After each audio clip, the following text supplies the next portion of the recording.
a little on-the-field stuff as we, believe it or not, second signing day is coming up here in a few weeks. Then we've got spring practice coming up. I know you on your podcast today had George Stoya on Soonerscoop.com. Oklahoma, we talk a lot about Texas. Texas, rightfully so, coming into the SEC. What do you expect to see out of Brent Venables in Oklahoma? They made a big jump from year 1 to 2 under Venables, but the transfer portal has dissected that program a little bit, some coaching changes. How good can Oklahoma be in the SEC this year? Yeah, I think potentially it's going to be a struggle, Jake, because I like what they have at the skill position talent, and I like Jackson Arnold, what little we've seen of him. I know it was an up-and-down performance in the bowl game and the loss to Arizona, but he showed massive potential, and by all accounts, the people that I've talked to there, they think he could be the next great Oklahoma quarterback. But as we all know in this league, you could have all that. If you don't have strength on the line of scrimmage, you got nothing.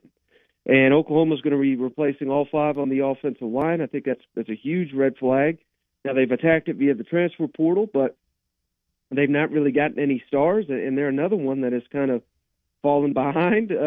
They've lost a key transfer target from LSU, a guy named Lance Hurd, who, interestingly enough, landed at Tennessee. I wonder how that happened, but again, maybe that's Tennessee will get sued over that one day too. But they are striking out, and their collective game, from what I understand, is not where you'd think it would be for a college football power.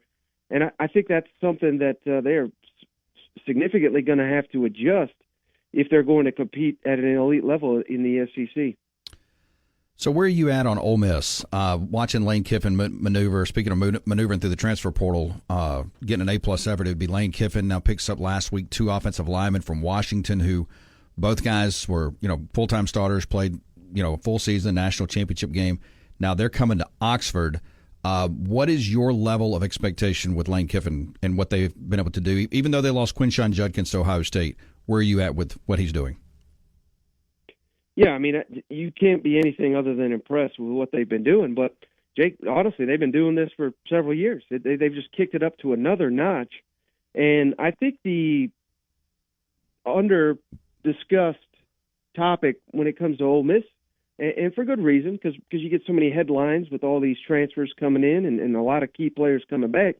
But I think the thing that is just not being discussed enough is it's going to be year 2 under Pete Golding at the defensive coordinator position. So, again, I don't think Ole Miss is going to be some elite, nationally great defense, but I think if they can take big strides this year with a lot of production returning on that side of the ball and a lot of key additions via the transfer portal, if they could just shoot up kind of the defensive efficiency rankings, maybe 20 or 30 spots, I mean, I have gone from saying this is a playoff contender to this is a national championship contender, and I think that should be the expectation in Oxford right now. Same question for Mississippi State, and obviously a different level of what Jeff Lebby has to work with. I mean, there's a lot of rebuild going on there in Starkville. What has been your thoughts of what he has done in a short period of time? Well, I've been impressed with their ability to kind of rework the roster via the transfer portal as well as obviously a different fashion than Ole Miss, not getting many of the elite, high-profile type players, but they have reworked the offensive line. That was a need. They have reworked the quarterback room, also via high school recruiting, and the receiver room, which playing in this Jeff Lebby offense, that's exactly what they're going to need, and they needed to add speed and athleticism to this roster. So I like what I've seen early during the Jeff Lebby era, but I'm just kind of, I don't know what to make of him because Lebby's never been a head coach and the defensive coordinator's never called defensive plays. I mean, these are critical positions, particularly for an offensive-minded head coach. The defensive coordinator hire is going to be paramount to his success. And I could sit here and blow smoke and say he's going to be great. I could sit here and say he's going to be awful. The truth is, I don't know, and I don't think anyone knows till we see them hit the field this fall.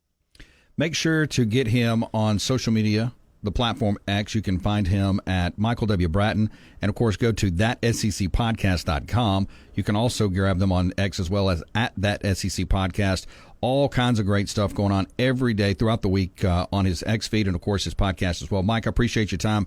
Look, if you need us to come up here and help wrangle the NCAA with Tennessee, we'll come do it. It's nice to know you got my back, Jake. I appreciate you. I got your back, brother. We'll talk soon. I appreciate it. Bye-bye.